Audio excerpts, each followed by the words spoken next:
I found out all sorts of interesting stuff while I was digging around. Yeah. Mr. Wake, it's Sheriff Breaker. We have an FBI agent here, Agent Nightingale. FBI?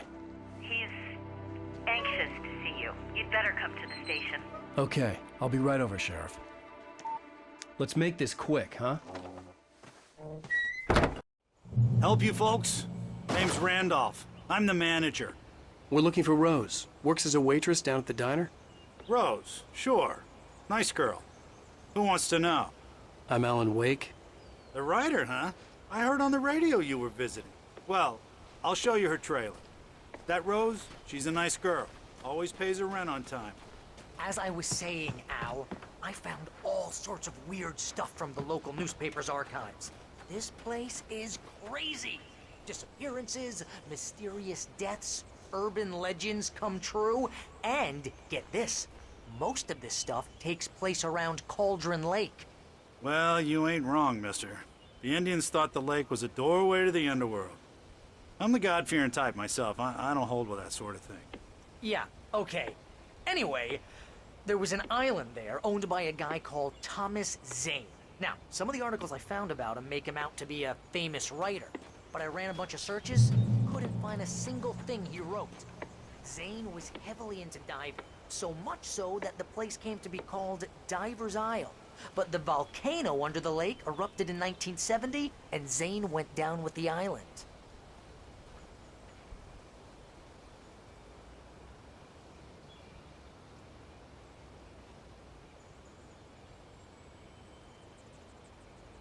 Come on, mister. I'll take you to Rose's trailer.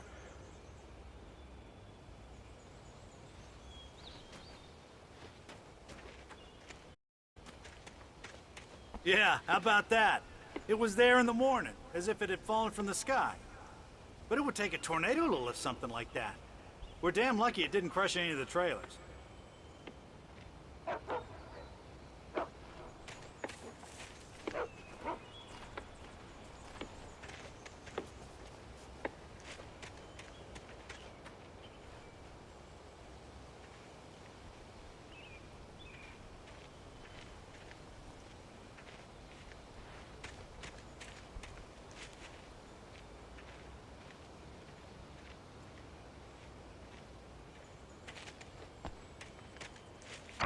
Gets better.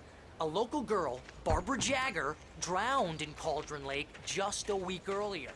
They were lovers. Sure, Jagger's a local spook store. The Scratchin' Hag comes for you in the dark. Childish stuff like that. Anyway, Al, I'm just getting to the best part. All of the articles about this stuff were written by Cynthia Weaver. I asked around, and she's that crazy bag lady you met. What, the lamp lady? She can be a little loopy, but she's not homeless or anything. Yeah, anyway, she knew both Jagger and Zane before they both died, and she had some kind of a breakdown.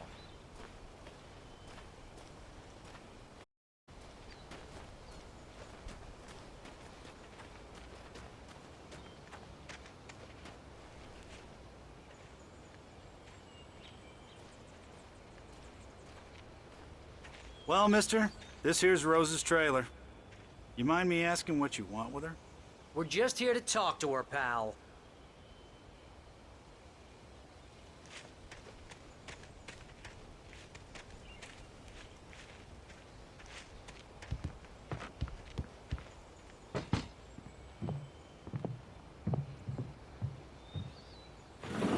Welcome to...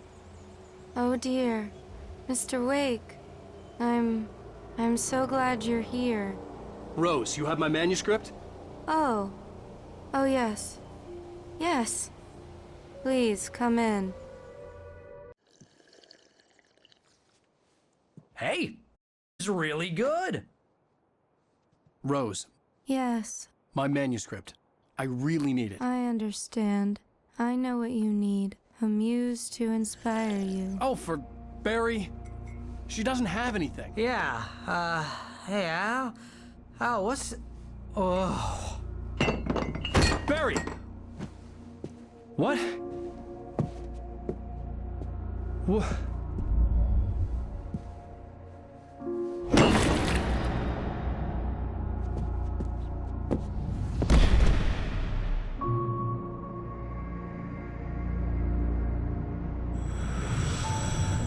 It's coming for you, hiding in my barber's skin. I'm too weak to stop it. You must turn the lights on. I promised I'd come visit you and your lovely wife. You must finish what you started.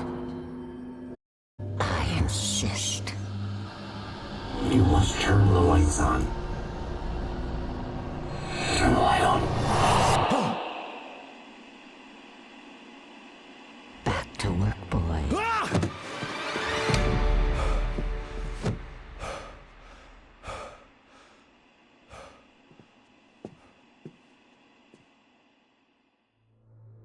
I felt nauseous, hungover.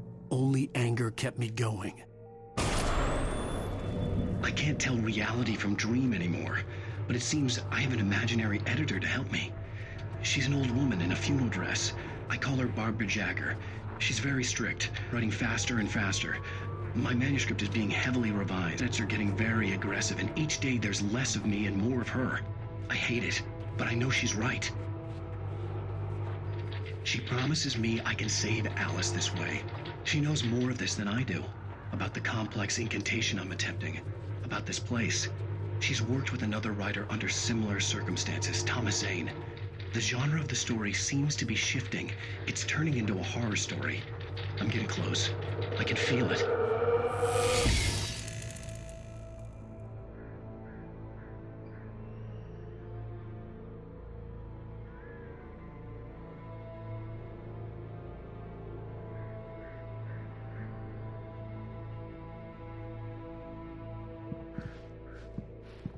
Rose took a day from me. I had less than 12 hours left to meet the kidnapper.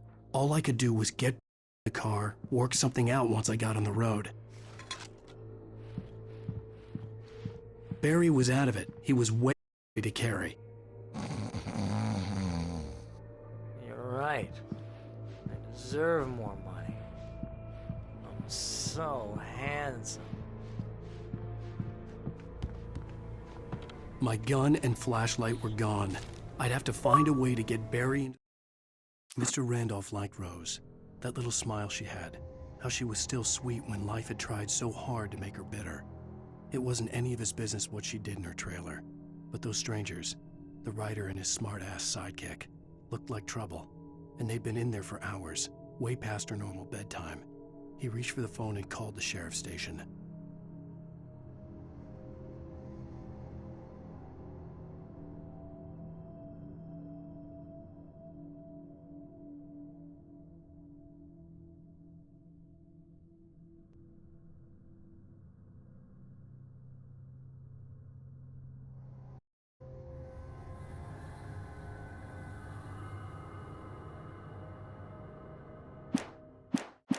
The car as quickly as possible.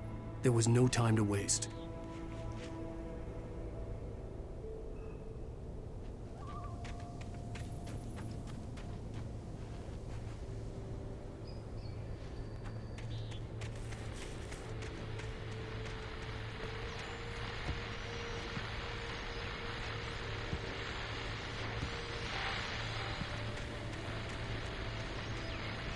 I just stepped outside to catch a breath of fresh air. Let me tell you, the weather's getting heavy.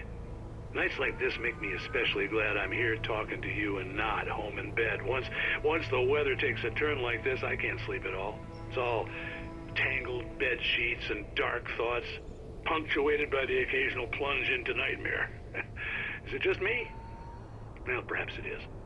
But I hope I can make the night a little bit easier to get through. Culver, you're on KBF FM. Hey, Pat, it's Walt Snyder. What's on your mind, Walt? Well, I am the way you are, but, I can't sleep either, you know? I just been staring out the window here, trying to make sense of it all, but, I ain't been drinking either, you know? Well, you sound like a man with a problem, Walt. I had argument with Danny. You know Danny, and, then I get in trouble with the law, you know, and, I'm just, well... I heard something like that, Walt. Yeah, well, you know, Daddy's my best friend, and, they let me on bail today. And now I'm just alone here at the window, waiting. Man, and there's something in the air tonight, man. I was just outside looking up at the sky above our broadcast tower thinking the same thing. What are you waiting for, Walt? I don't know. Something's gonna happen. I think I better go. Walt, maybe... No, thanks, Pat. Well, good luck to you, Walt. Hang in there. Let's take a little break, folks. This weather's really something else, huh? How can I be sure you'll walk away?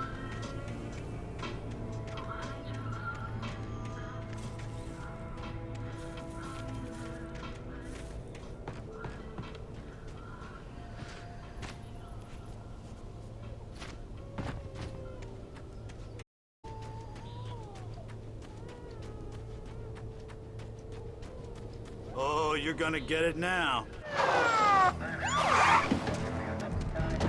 God knows what you've done to that poor girl. This is Agent Nightingale, FBI! Get him up, Hemingway! You're under arrest! You move a muscle, I'll unload right in your goddamn face! Stay right where you are, Slane!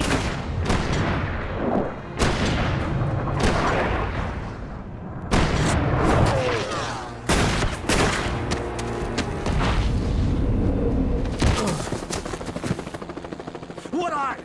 I'm still here, you goddamn maniac!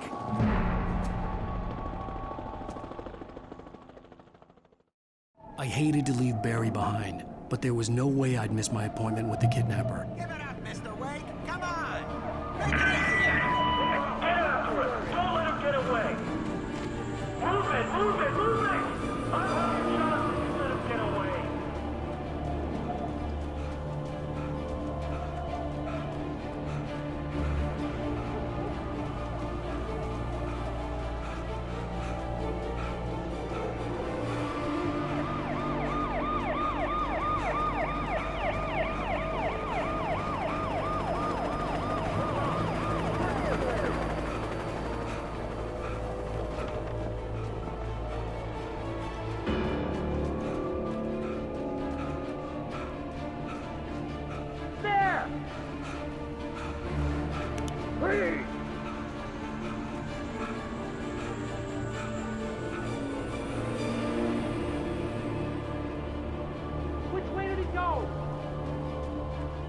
Okay, men, keep your eyes peeled. He's gonna try to make it through here. Move on. Oh, damn.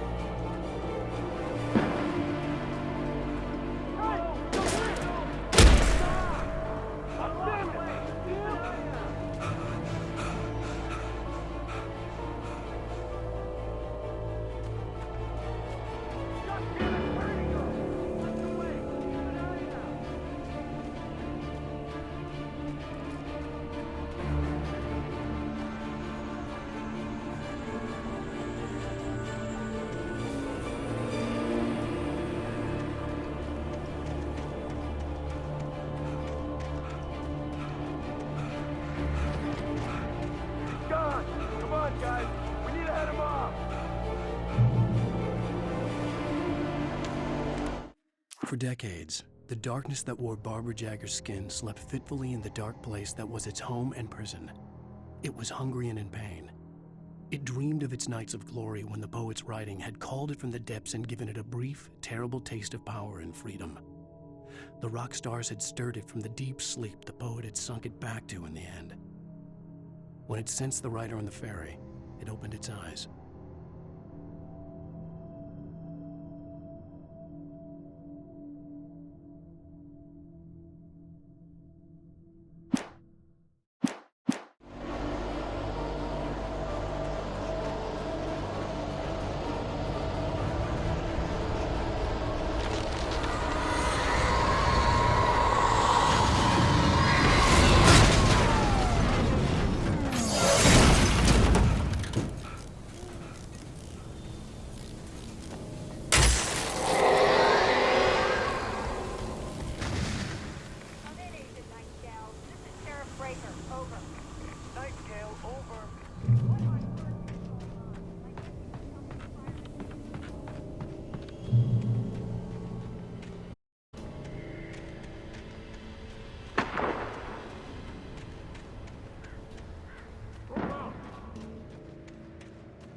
This horror was everywhere I went, killing me. The cops didn't stand a chance. They were after a writer, not... He's the guy we're chasing. If it's not him, who then?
This is James. Mulligan, Thornton, come in. Over.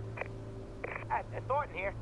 James, we got both Wheeler and Rose in custody. They didn't put up a fight or anything. Why, they were... Hey, Mulligan, what you do? Come on. Sit down and give me that. James, Mulligan here. Over. Go ahead, Mulligan. Over. We got Wheeler and Rose here. Wheeler's drunk or hopped up on something. Speaking of which, that Fed had a pretty distinctive whiff of Otis Scotch about him, you know what I mean. Over.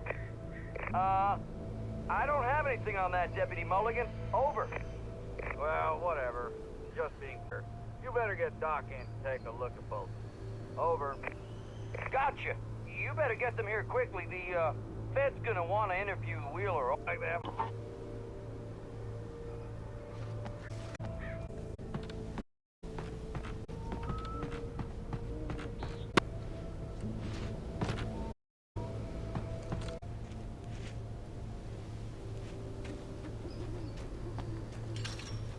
I imagined that the broadcast tower in the distance was part of the local radio station. Maine seemed like a decent guy. Perhaps he could give me directions to the coal mine.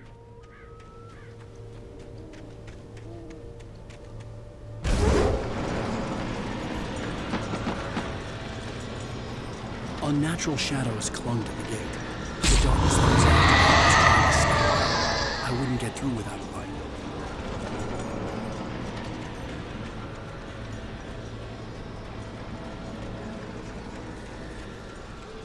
There was no power to the searchlight.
It took me a moment to recognize the flashbang grenades. They were an ideal weapon for my situation. Team 1, come in. Over. Team 1, this is Sheriff. Report. Over. Team 2, come in. I need a report. Over. Come on, guys. Talk to me. Come in, please. Over.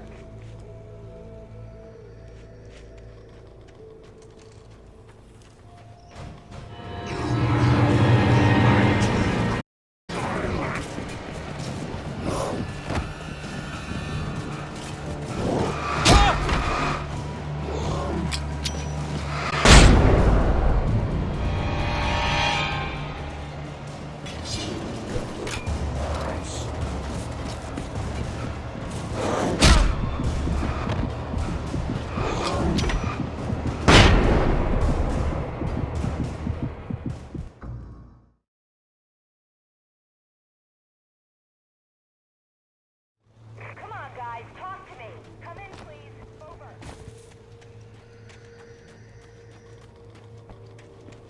You have right to quit.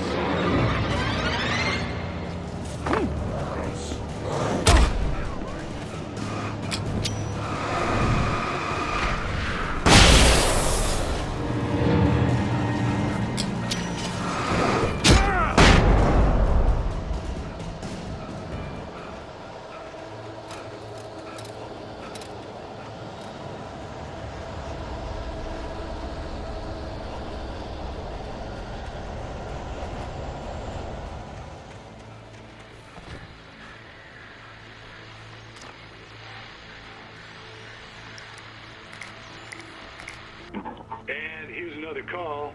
You're on KBFFM with Pat Maine. It's Milt Peabody, Pat. What's on your mind, Milt? Well, I live near the trailer park, Pat, and there's a big ruckus going on over there.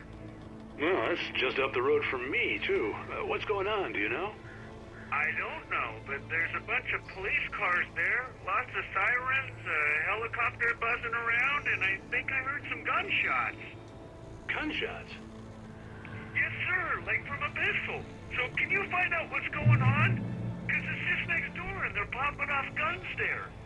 They're still shooting? No, it was maybe 10, 15 minutes ago. It sounds serious, Pat. I'm telling you, it don't sound like no party. Well, I'm certainly going to give the station a call, Milt. Okay. You'll hear it here as soon as I hear from them. Okay.